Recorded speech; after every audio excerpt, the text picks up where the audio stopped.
Hello, everyone. It is me, Danielle J. Mitchell, your up and coming queen of real estate, and I'm here for another episode of Tuesday Tip at 2.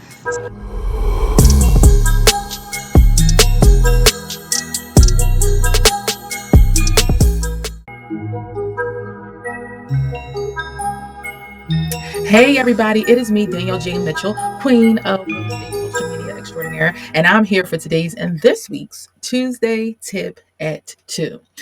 Listen, today I'm going to be talking about pocket listings. What? In this video, we're going to be talking about the pros and cons, benefits, definition of pocket listing. Another term you can use for it: quiet listing, private listing, or off market listing. We're going to talk about what that is and how it may or may not benefit you. But before we get into that, let me tell you what you guys need to do. You need to go to book.djmrealty.co.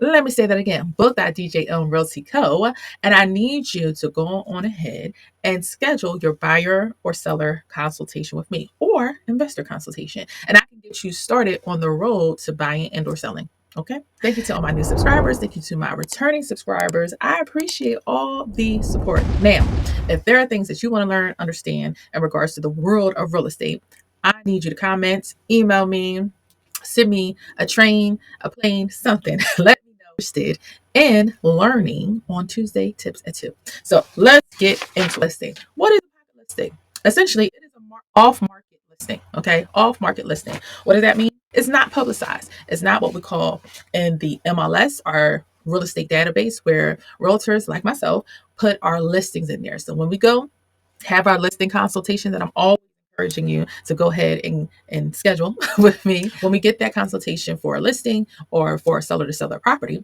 we are asking them the question, 9 times out of 10, this is what most people want, to have it be publicized. They want it on the MLS, and from the MLS, it'll get on the popular names like Realtor.com, Zillow, Redfin, Trulia, and all the many, many other websites out there that pull and collect data from the MLS. So when you sign a listing contract with me, that's one of the things that we'll walk through, talk about. You can also get as detailed as, do I want my address shown? Do I do not want it shown? What kind of pictures do you want? If you want video of the property, scheduling showings, all those different things. Who you want in your house, who you don't want in your house. Now, what is typical in a typical listing? When you go to list it, it gets on the MLS.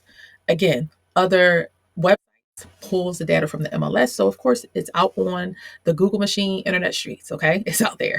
So the benefit is that you have all eyes looking at it. So you have real estate professionals such as myself, as well as other potential interested buyers who's able to see it on the various devices and websites and apps. Okay. That's the benefit. More eyes on it. Hopefully you'll get more people interested in your property. But with a pocket listing or quiet listing, private listing, essentially an off-market listing, there is no MLS, no pictures, any of that. Now, if I was your agent, I might take some pictures, but I'm only showing it to the qualified, interested small group of people that I am sending it to. MLS is multiple listing service. Not only it will not have the internet presence, but there won't be a sign out in front of the property or anything like that.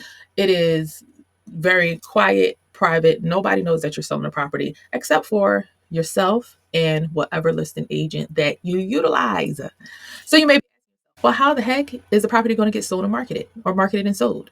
Well, then I would sell it internally. One of the things, you're marketing it to other real estate professionals that you might know, particularly your brokerage that you're under and other agents. You're kind of doing more word of mouth, networking, trying to fish it that way, as opposed to doing it the broader, greater reach way.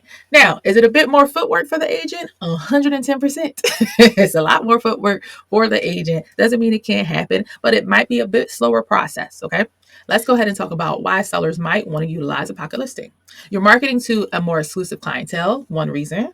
You're keeping it relatively private. Now, more commonly, again, in the PA surrounding suburbs, off-market listings are common with properties that maybe in Philadelphia and that are investment properties. It can be more popular that way, especially when people are wholesaling and things of that nature.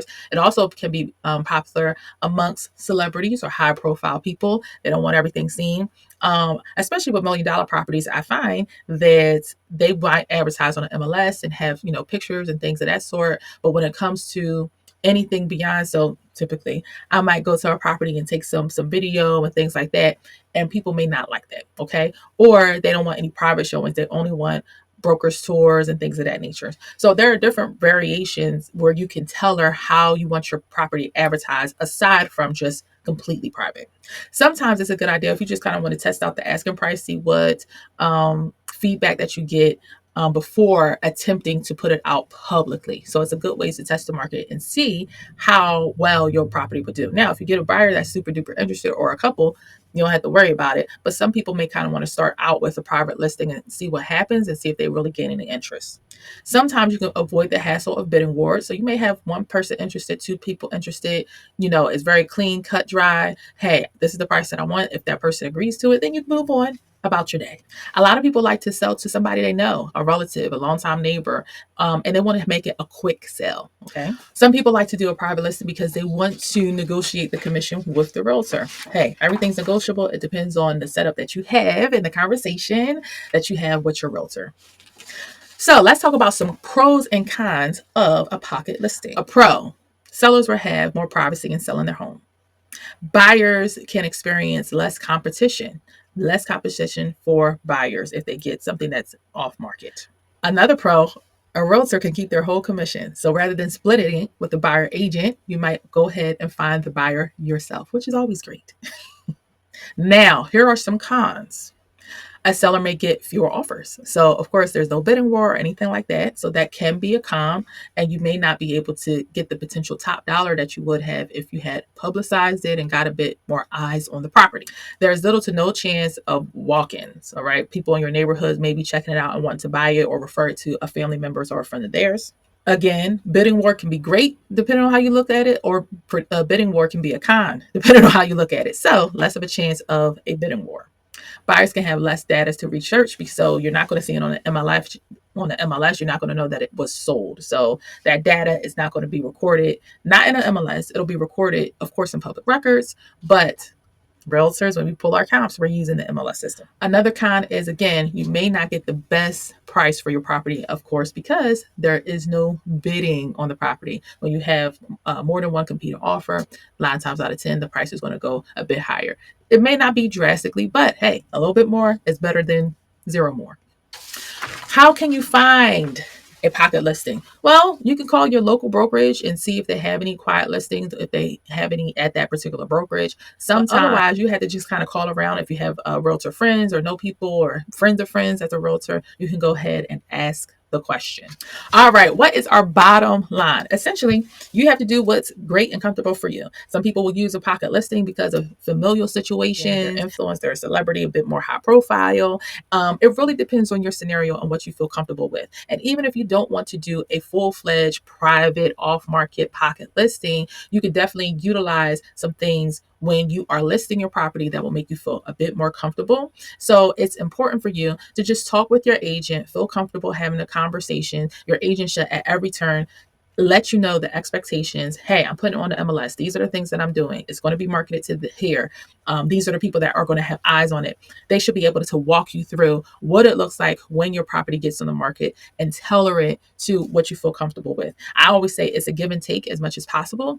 You want to make sure that your property is properly marketed and marketable. Okay. However you choose to do this, I know that I can help you. If you go to book.djmrealty.co, book.djmrealty.co, I can help you get started on your road to listing your property if you click a listing consultation. And I would love to come check out the property, see what's going on, so I can help you with your real estate goal. Remember, there's no place like home, no place like home buying, no place like home selling. And I look forward to talking with you on an all new Tuesday tip at 2. Bye.